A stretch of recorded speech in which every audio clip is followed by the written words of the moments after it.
રામ આપણા વાલા ડાયરાને કેમ છો તમે બધા લોકો? રૂંટાનું ટાણું થેગું છે અને અમે જવાનું કાલે તમને આગળના વિડીયોમાં કીધું હતું કે દળવે જવાનું છે પ્રિયાંશીને પગી લગાડવા. તો અમે ના જઈએ અટાણે દળવે પગી લગાડવા જાઉં એટલે આપણે તૈયાર થઈ ગયા છે અને ગાડી પણ આપણી તૈયાર કરી લીધી છે. જો બીજા પ્રિયાંશી ને મંજુ ને મારી મમ્મી છે એ તૈયાર થાય છે, પછી આપણે નીકળવાનું છે અહીંયાથી દળવા. તો વ્લોગ આખો જોતા રહીજો. નવા હોય તો સબસ્ક્રાઈબ કરી દીજો. હાલો જોવો તો મંજુ ને મારી મમ્મીને તૈયાર થઈ ગયા હે. તો હાલો આપણે ક્યાં જવાનું છે? દળવા જવાનું હે. હાલો તો તૈયાર થઈ ગયા ને? હા. તો હાલો અમે દળવા જવા માટે નીકળી જઈએ અને ગરમી બહુ છે, તડકો બહુ છે. તો હાલો સીધી આપણે દળવા જઈને મળીએ.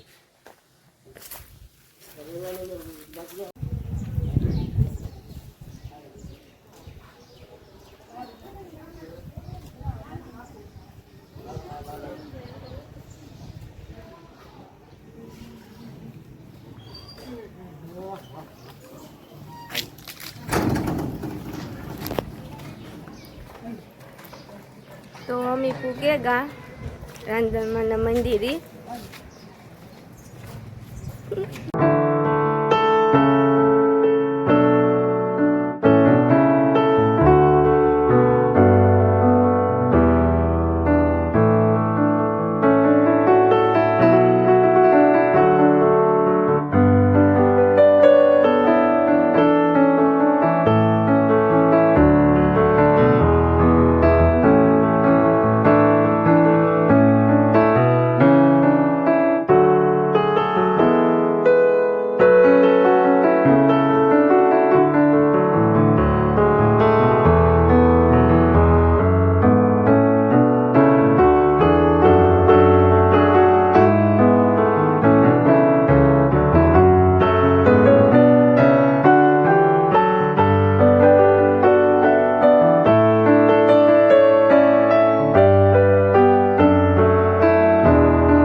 તો જુઓ, આ ઝાડવાની એક ખાસિયત છે કે લીમડાનું ઝાડ છે એમાં ભેગું આ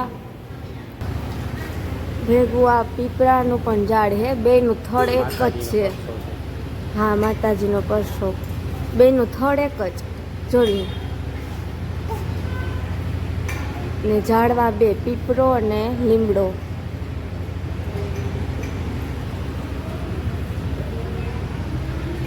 ને આ છે મારા મહાદેવ. હરે મહાદેવ. પીવું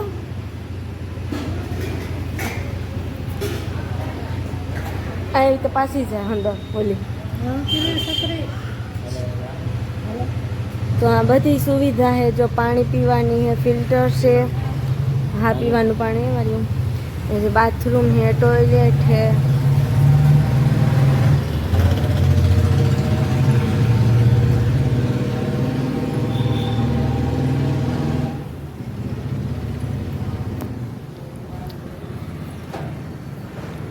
અને બહુ જ સારી જગ્યા છે. રાંદલમાનું મંદિર છે અસલનું. તો આ પહેલી વાર જોયું. અને એક જ સ્થળની બે જાગે. હા, લીમડો પીપળો.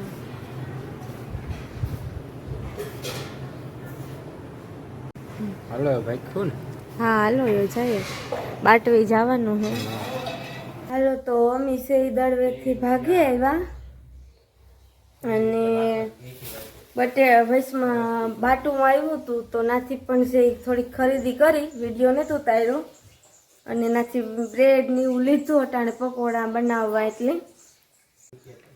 આમાં બધા ગ્લાસ ને ક્રેન છાટું બેટ ને દડો ને તરબૂચ ને ચંપલ ને અંદર તાજે મલક છે. નાની નાની વસ્તુ ગ્લાસ ને સાબુદાની છે અને પીસી રાખવાની કંઈક છે અને બકાલું છે બીજું ને આમાં બ્રેડ છે. તો હાલો, એના માટે છે મારે બટેટા બાફવા આવ્યો. તો હું પહેલાં બાફેલા બટેટા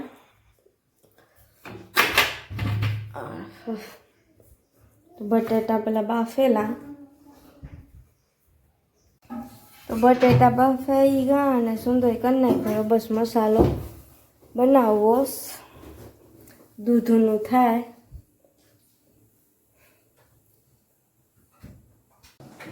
હાલો, તો ભરત છે બ્રેડ ભરવા માંડ્યા. મસાલો પણ મી છે એ તૈયાર કરી લીધો.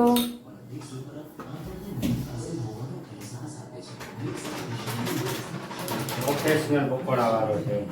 હા, કેટલા પકોડા કરવા? હા. મંજુ છે એ તરવા મંડી પકોડા. જો તરવા મંડી ને પકોડા. હાઈ ક્લાસ મસ્ત બ્રાઉન કલરના પકોડા થાય છે.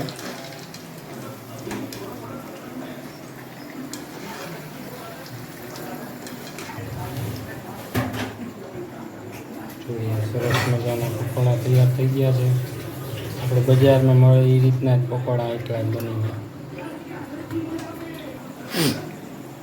તો મંજુની જે છે મસાલો બનાવતા સારો આવડે નહીં. હા, મસાલો અસલ હોય તો જ પકોડું અસલ બને. એવી જ રીતના સેન્ડવીચમાં પાણીપુરીમાં એ જ હોય. મેન મસાલો જ હોય. મસાલો સારો થાય એટલે વાનગી કમ્પ્લીટ એટલા જ બને છે. એટલા એક ઘાણું કર્યો ને બીજો થાય ને તો થાળી ભરી હાલો ફટાફટ તરે ને એવું ખાઈ લઈએ. મોડું છે કોણ ખાવામાં. તો અમારો બ્લોગ તમને ગમ્યો હોય તો લાઈક શેર અને સબસ્ક્રાઈબ કરજો. આવી જાઓ બાકી.